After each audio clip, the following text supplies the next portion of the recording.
were embarrassed in the first half. Durant knocks down another three.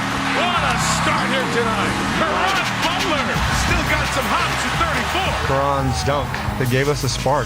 We got to make them play. Let's give them a heck of a game, and let's make them play their best game. Obviously, it's a big stage, big way to start the series. Right hand slam, Andre. Now Barnes a three. That's good. They did what they came to do, get a game. Luckily, this isn't football. If you have Chris Paul on your side, you got a chance. I got a team that's been fired up about this moment. They've been running to the platform, and the platform is here. 111 to 105 is the final. We'll get to your question in just a second. First, we got to hear from Lewis Johnson. Yes, sir. Post-game report. That's twice you yelled at me, Ernie. Twice you. Twice Go you ahead, had listen. roll it. Well, Mike, how did you deal with the emotion of almost having this game in regulation but having it slip into overtime? We had to collect ourselves. That was tough. You know, I had some free throws not go in. They came down, hit a 4-point play. Kendrick Perkins tip in. All big plays. We came back in the overtime and just locked in and were able to get stops when we needed them. What did you guys think about the way you played in game one and came back to get this split to go back to Memphis? Well, we knew, you know, we got a bunch of fighters on this team. We knew we weren't going to lay down. We just got to come back in the second game and play with heart, play with energy, and play with reckless abandon. That's what we do. We're a gritty team, and we came out here and we showed that tonight that we can play with these guys, and, you know, now we get to go back to Memphis. When you have a night like this where you have the home court advantage, the crowd is going nuts, you guys were able to have a great sequence of events to get it to overtime. How tough is it to lose this game? It's hard, but at the end of the day, you got to stay even keel. So even with a win, you can't get too high, can't get too low with a loss. It's a lot of basketball to play, so we just got to strap up our boots and get ready to go get one in Memphis. Kevin, as a team, you shot 33s. You personally shot 12. Did you think you were settling for threes too much, or did you like the looks that you got? Who, me? The team and you yourself personally. Well, I made 5 of 12, and I think that's a good percentage, if I'm not mistaken. But no, we shot the shots that were open. You know, I think we settled for a few, but you know, with all that said, we put ourselves in position to win a basketball game, and they made more plays than we did. You know, we played bad. We were awful. We own it. We got to be better. We'll get in the lab.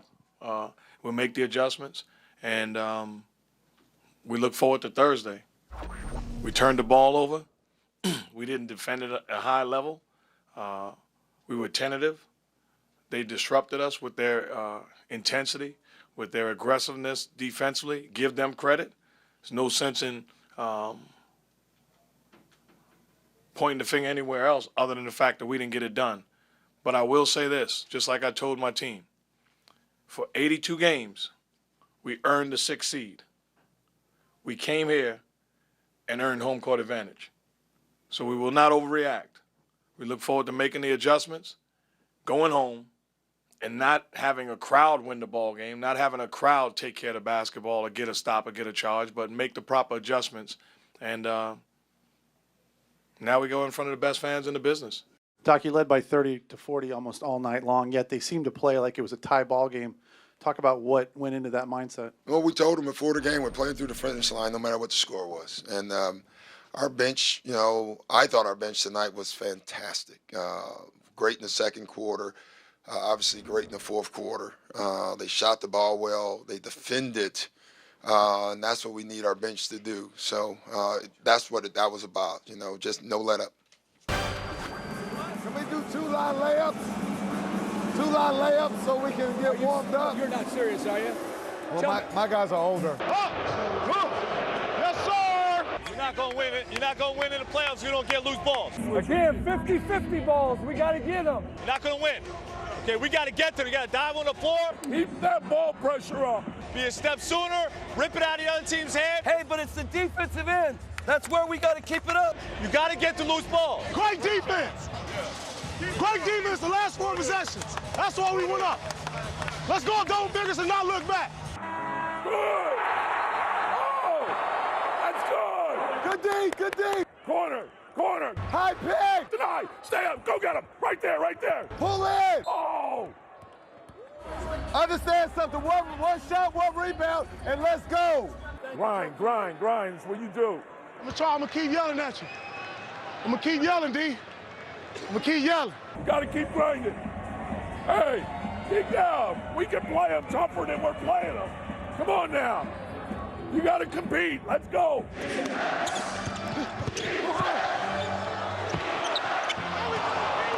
That's why they got me here. That's why I'm in here. Tom, let me start with you about the defense last night. We just heard that Joakim Noah is named Defensive Player of the Year, but a bit of a struggle defensively in Game 1. How do you change that for Game 2? Well, we're going to have to do a lot better than what we did, allowing 102 points, 48% shooting. And probably the thing that hurt us the most was the fouling. They got 35 free throws. So we have to play aggressively and disciplined without fouling. And I think we have to do a much better job with finishing our defense. They out-rebounded us and hurt us badly on the boards in the fourth quarter. How about offensively? Had the 13-point lead. Where do you turn offensively down the stretch like that? Well, we have a number of guys. We really do it collectively. DJ's been a big fourth quarter scorer. Taj has been a big fourth quarter scorer. So we've got a number of guys. Kirk has shot the three real well. We didn't make shots. We have to keep the ball moving. We got to make quicker decisions, and we have to screen a lot better. A lot of your players after the game talked about intensity, especially Noah needing to up that intensity in the second game. Is that important? Well, I think you got to play for 48 minutes. I thought when we got up 13 in the third, we sort of let our guard down. We got loose. We took some tough shots, and if you take tough shots against them or you turn it over, their speed and quickness, they're going to make you pay for it, and they did. Well, the best news of the day, shot clock is working. All issues appear to be resolved. The NBA and the Raptors confident they won't have any problems for Tuesday's Game 2. Now, as for trying to even up the series, the Raptors have appeared to adopt America's diet craze. No, not Atkins or Weight Watchers, more of a cleanse, trying to flush out the turnover problems and all those missed opportunities in Game 1. I feel like we like the first game we were all anxious. I haven't been in the playoffs in 2 years. A couple guys being in the playoffs too, but I haven't been in there for a couple of years. So we wanted to be out there. We just wanted to perform and all that. We just gotta, like you said, we got it out of our system. Now we're gonna play Raptors basketball. Sometimes we get looked over or whatever you want to call it. So, and we understand that. So that's why we take onus every time we go out there and play.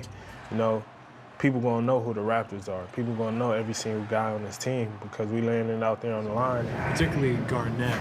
Did you think about it all, how he would be in a playoff situation, or did you not even care?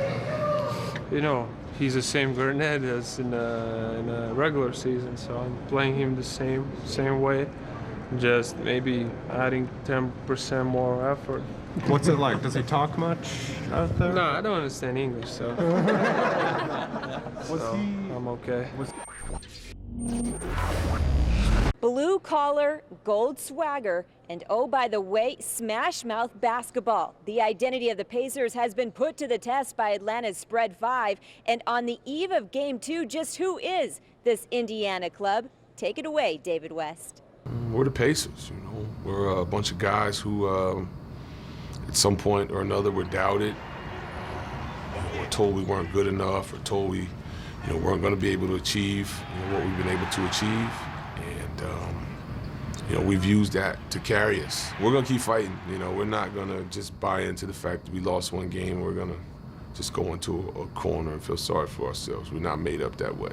David West also told us the Pacers need to do a better job of keeping their emotions in check, not paying attention to the outside chatter, and that includes from a certain TNT studio analyst who questioned their manhood. I'm an Indiana fan for everything y'all stand for, but to come out and play out like flat wussies, come on, man, y'all better than that. Well, the wussy comment, I'm going to give Chuck a pass on that because he's an old head and,